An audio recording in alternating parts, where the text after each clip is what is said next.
Visita na Record de volta. Muito obrigada pela sua companhia nesta manhã de domingo. E agora quem visita a gente é o enfermeiro e diretor do Departamento de Vigilância Epidemiológica da Secretaria Municipal de Saúde, Ezequiel Santos. Seja muito bem-vindo.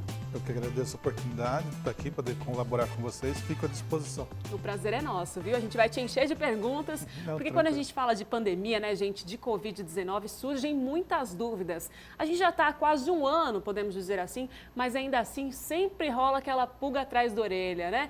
Aliás, aproveitando sobre esse assunto, tem alguma coisa assim que sempre te perguntam, Ezequiel, assim, te encontram na rua, você sabe que você é da vigilância epidemiológica e essa pergunta está sempre presente. As mortes são por Covid mesmo ou vocês estão transformando tudo em Covid? Então, a principal pergunta é se os números de mortes que acabam sendo divulgados, se de fato o paciente tinha Covid ou se ele morreu de outra coisa e a gente está pondo como Covid, porque teve um boato, Uma né? especulação. Isso, que quanto mais morte tivesse por Covid, receberia por morte os municípios. Isso é puro fake news, não é verdade, né?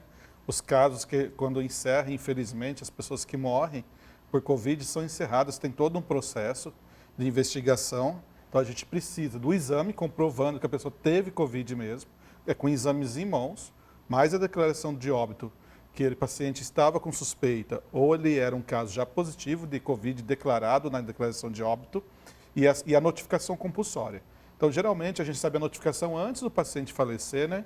E ele vai sendo acompanhado ao longo do processo. E quando ele falece, ou ele já tinha um resultado de exame positivo para Covid, ou ele faleceu e a gente está em investigação ainda com coleta de material.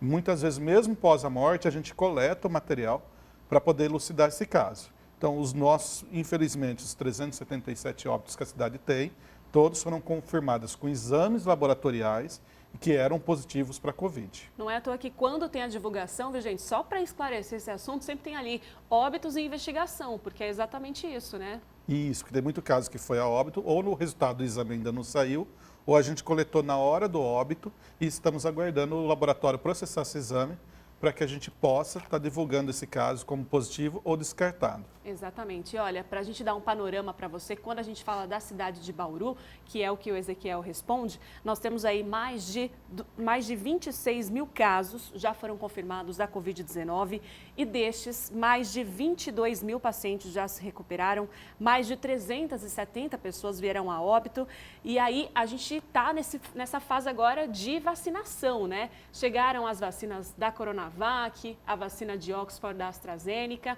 e elas estão aí. A gente já teve a vacinação dos profissionais da linha de frente, já encerrou de vez essa fase ou ela continua? Isso, a linha de frente, graças a Deus, já encerrou. A gente vai começar já a semana agora a vacinação da linha de frente, segunda dose, então já vai dar os 21 dias da primeira e já se encerrou. Agora a gente já partiu para vacinar os demais profissionais da área de saúde, né? E trabalhadores e profissionais de saúde que não estão mais na linha de frente, ou tem nada, mas também tem que ser imunizado. Porque estão atendendo. Que estão atendendo nos seus consultórios, nas suas clínicas, e muitas vezes eles pegam um paciente com Covid dentro do serviço de saúde, que chega lá suspeito, né? Chega no consultório médico lá com suspeita, e esse profissional acaba identificando a suspeita e encaminha. Então ele está exposto como o médico que está lá na UTI. Só que em menos intensidade, sim, mas está exposto. Então agora a gente está começando a vacinar esses profissionais. Se até o final do mês, se Deus quiser, a gente vai terminar e logo fazer a segunda dose para encerrar todos os profissionais de saúde. E aí agora também começaram os idosos, né? Acima de 90 anos para início, né? É uma campanha que ela continua, ela não tem uma data para terminar, né? Isso, é uma campanha que, por conta da quantidade de doses, né? Porque depende da vacina, depende da quantidade de vacina. Isso tem que ficar claro para a população. Não é que o governo, que as autoridades estão negando a vacina. A gente precisa ter a vacina em mãos. Então, está sendo escalonado. Conforme tem as doses disponíveis, a gente consegue avançando em camadas da população. E o critério é risco versus exposição. Então, nesse momento, quem tem mais risco e quem está mais exposto. Então, quem estava mais exposto, tinha mais risco, era profissional de saúde da linha de frente. Estava ali na UTI, no pronto-socorro, no posto de saúde. Agora são os demais profissionais de saúde que estão atendendo nos seus locais de trabalho. E depois vem os idosos. Por quê? Para o idoso, embora ele não esteja tão exposto, mas quando ele pega a doença, ele é muito risco de ter a forma grave, ocupar um leite de UTI e falecer, que é isso que a gente não quer, que eles não morram. Então, a gente vai seguindo esses critérios. lógico, se conforme for chegando o produto para produzir mais doses de vacina, que é o famoso IFA, né, que todo mundo fala desse insumo, que infelizmente a gente não tem no Brasil, neste momento, ele é importado ou da China ou ele vem da Europa por conta da vacina da Oxford, então a gente depende da importação. Conforme chega esse produto, consegue produzir as doses e tendo essas doses disponíveis, a gente consegue ir avançando. Então a gente começou com os idosos acima de 90 anos, a próxima semana, no dia 15, que vai ser acho que amanhã já, né? Isso. A gente já consegue já avançar para os idosos acima de 85 anos.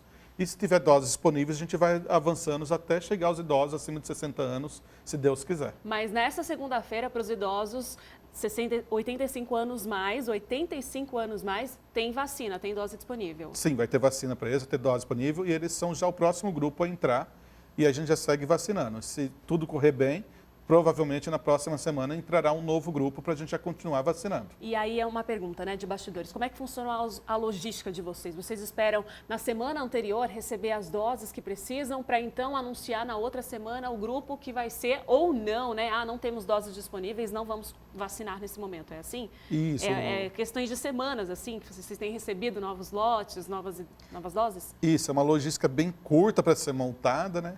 Então, a gente, na semana anterior, então, como a semana que passou agora, a gente recebe os lotes da vacina para começar a vacinar na outra semana. Então, a gente fica no aguardo, geralmente a gente fica na expectativa, eles avisam que chegará essas vacinas, né? Mas a gente fica na expectativa, quando não está nas nossas mãos, a gente não pode garantir nada. Então, assim que as vacinas chegam, a gente já consegue avançar a fase e seguindo o cronograma do próprio Estado, vai anunciando. E conforme for tendo a disponibilidade. Então fica sempre essa expectativa, vai chegar, não vai chegar, e se não chegar, infelizmente, a gente não consegue abrir uma fase nova, então a gente não consegue avançar. Pode ocorrer que durante a campanha, em algum momento, não tenha vacina, por falta de algum problema de produto, alguma coisa, eu espero que isso não ocorra. A gente mas, também.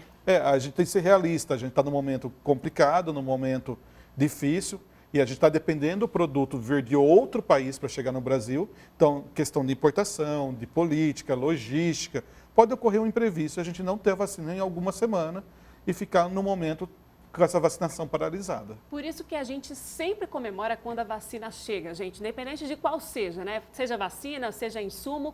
E o que é importante a gente ressaltar para quem está acompanhando a gente, independente de ser Oxford, de ser Coronavac, são duas vacinas eficientes, né? E que está sendo acompanhada pela Anvisa, tem todo um respaldo, porque ainda gera-se muita dúvida, né?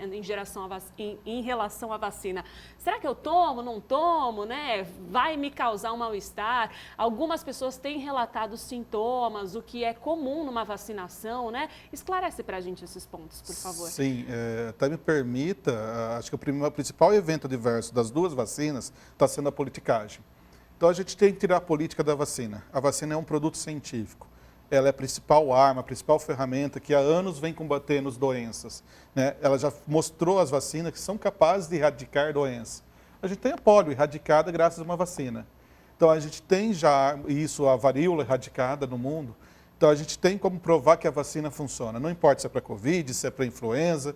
Da influenza é um grande exemplo que a gente acabou com a hospitalização de idoso, com grave, diminuiu mortalidade. Então, a vacina, não importa da onde, para que ela seja, ela se mostra uma arma potente e uma ferramenta eficaz. O que a gente tem que focar é na ciência, ouvir o que os cientistas falam. Lógico, a gente está vendo todo esse cenário político, não quero, né, prolongar nisso, mas acabou afetando as vacinas. Então, o principal evento adverso da vacina está sendo a política. Vamos tirar a política da vacina e vamos deixar os cientistas falarem pelas vacinas. As vacinas, todas as vacinas em geral, podem dar efeito adverso? Sim. Tem efeito adverso esperados, que é uma febre, uma dor local, uma náusea, uma dor de cabeça, pode dar diarreia. São eventos adversos esperados. Para as vacinas da Covid, tanto da Oxford, tanto da Coronavac e do Butantan, tem esses eventos esperados. O que a gente monitora por ser uma vacina nova, primeira vez em uso no mundo todo, se ela vai ter algum outro evento mais grave. Então, ela vai ser capaz de produzir um evento adverso que vai pôr o paciente no hospital com uma outra situação. E se isso ocorrer, que não pode ser que ocorra, a gente vai notificar, vai acompanhar esses eventos para que lá no futuro a gente possa continuar usando ou não essa vacina. Isso não ocorreu só com essas vacinas, ocorreu com outras. A própria influenza a gente monitora. Ainda até hoje, eventos adversos que pode vir Vacina da meningite, a vacina da polio, né? A vacina do tétano. Então, todas as vacinas têm esse monitoramento. Então, é importante a gente falar nisso. Em questão, mas essa é mais eficaz que a outra? A gente tem que entender que a pergunta é, o que eu quero da minha vacina? O que eu espero que a vacina faça para mim? A vacina, ela vai evitar que eu adoeça? Não, ela não vai evitar que eu adoeça. Eu vou pegar coronavírus mesmo vacinado? Provavelmente você vai. É isso que eu queria entrar. Não adianta tomar a vacina e chegar se expondo, né? Isso. E tá aí a importância, gente, do que ele está falando da ciência. Tamanha a responsabilidade, tirando a questão de política, que até hoje o influenza, e a gente já está falando há anos sobre, mas continua acompanhando, né, em relação à doença, como é que acontece, quais são as pessoas que foram vacinadas, se tem reações. Olha o tamanho da responsabilidade, né? É um trabalho sério. Sim, muito sério. E aquilo lá, a pergunta é, o que a vacina vai me proteger? O que ela vai trazer para mim? Se eu pegar Covid, eu vou ter a forma grave? Eu vou morrer pela doença? Se eu estiver vacinado, eu espero que a vacina não deixe que isso aconteça. Então, o que eu espero quando eu tomo uma vacina é que ela não deixe que eu adoeça da forma grave. Se eu tiver que pegar Covid, tudo bem, mas que eu pegue a forma leve, que todo mundo teve, aquela que talvez tenha uma dorzinha no corpo, uma irritação, uma tosse, mas que eu possa ficar na minha casa, que eu não tenha falta de ar, que eu não precise do hospital, eu não precise do respirador. É isso que eu espero da vacina. Então, por isso, quando eu falo de tirar a política, que é o principal evento adverso da vacina, de lado, a gente tentar olhar para a vacina, qual é o grau de importância dela e o efeito que ela vai trazer para a saúde das pessoas. E isso independente da vacina, porque você não vai chegar no posto de saúde e vai falar, eu quero a Coronavac, eu quero a Oxford. Não dá para fazer cardápio, né? Não é um self-service. Então, independente dela, seja a Oxford ou a Coronavac, as duas se mostrou capaz de reduzir mortalidade. As duas se mostrou capaz de reduzir forma grave. Porque elas já foram testadas em pessoas, já foram aplicadas. E ambos os estudos mostram que elas foram eficazes para reduzir casos graves da doença e casos moderados. Que é isso que eu quero. Porque se ela reduz casos graves, casos moderados, o que vai acontecer? Eu não vou ter pessoas ocupando UTI, eu não vou ter pessoas ocupando respirador, eu não vou ter pessoas morrendo mais pela essa doença. Foi o que aconteceu na influenza. Que quando a influenza, o H1N1 na pandemia de 2009, logo que a vacina veio, a gente, em poucos meses depois da aplicação, dentro de um ano, você já tinha uma redução drástica de idoso sendo hospitalizado, sendo entubado, morrendo pela doença. Tanto que hoje a gente tem surtos de influenza, sim, a gente tem pessoas que morrem, mas aqui em Bauru, mesmo pessoas que morreram de influenza anos anteriores, ou ano passado principalmente, todos não receberam a dose, não quiseram receber a vacina. Olha então a só, gente vê que quem não recebe pode morrer, mas quem recebe está protegido. A importância, né? Então a gente vem trazendo para você, inclusive no jornalismo da Record TV Paulista, atualizações sobre quem são as pessoas que precisam tomar, né? Mas principalmente pouco se fala, Ezequiel, sobre quem não pode tomar essas vacinas, né? Existem grupos que ainda estão sendo estudados. Quem são eles? Isso, nesse momento a vacina, então ela não foi estudada em menores de 18 anos, né? Os adolescentes e crianças. Nesse momento, elas não está sendo, não é uma contraindicação. Mas não é uma recomendação tomar também, porque a gente não sabe como esse organismo vai responder essa doença. A essa vacina. Por quê? Será que a dose 0,5 para uma criança é uma dose alta, baixa? Então tem que dosar isso primeiro. O exemplo da influenza. Quando a gente vacina crianças menores de 2 anos na influenza, a gente não dá uma dose inteira, que é 0,5. A gente dá 0,25, depois dá mais uma 0,25. Ele toma 2 doses fracionadas.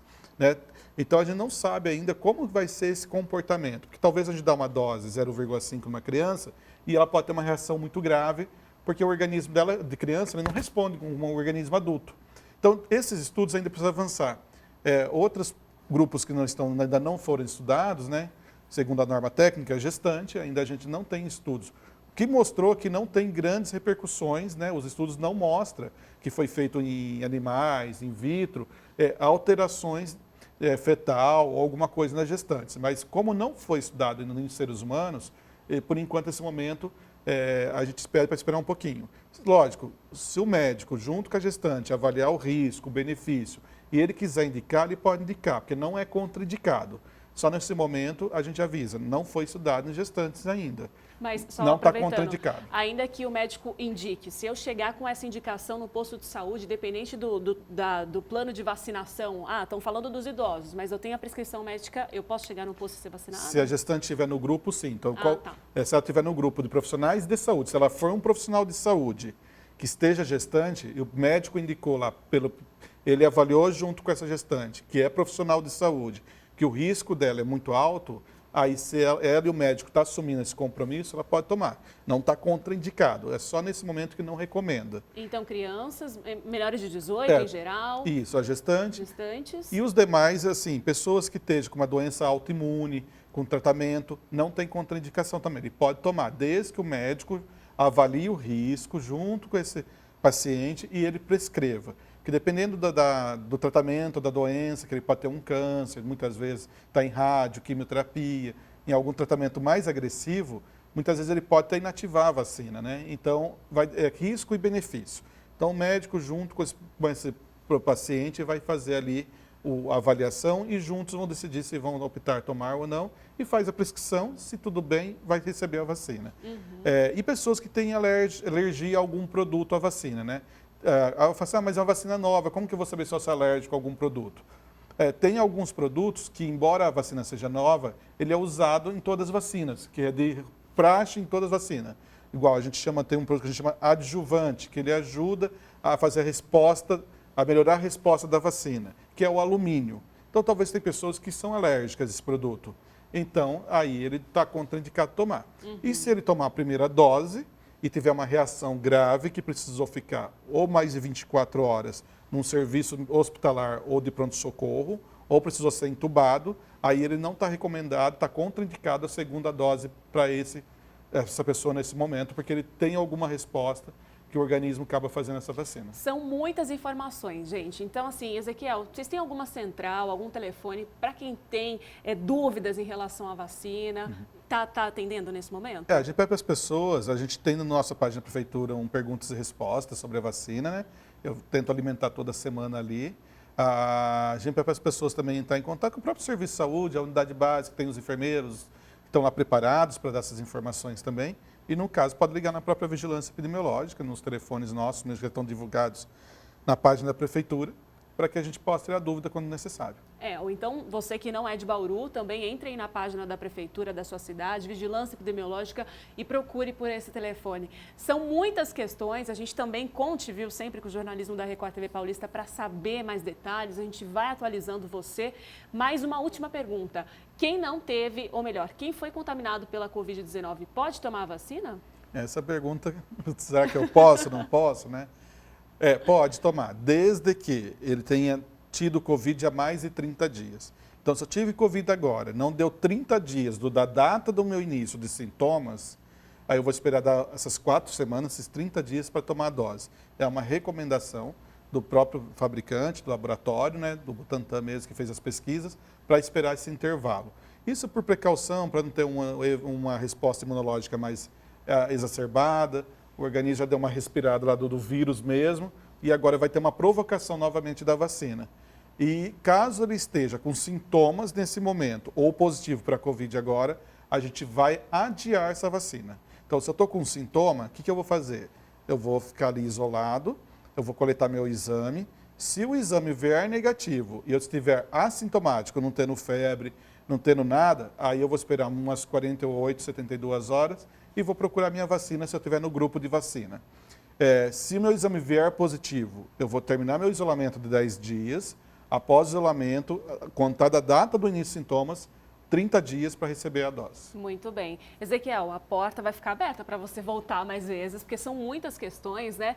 Inclusive, a gente quer encerrar aqui trazendo para você a importância, né, da gente se prevenir, gente. As medidas continuam, né, de distanciamento, uso do álcool em gel, uso da máscara, são importantíssimas para a gente, digamos que, trazer um momento de esperança cada vez mais rápido e para todo mundo, né? A gente quer se livrar logo dessa pandemia, né? Tirar esse nome gigante da coisa. Então a gente precisa fazer a nossa parte também, né, Ezequiel? Muito obrigada, viu? E volte sempre. Imagina, eu que agradeço e só queria complementar que a pandemia, a vacina é uma ferramenta a mais.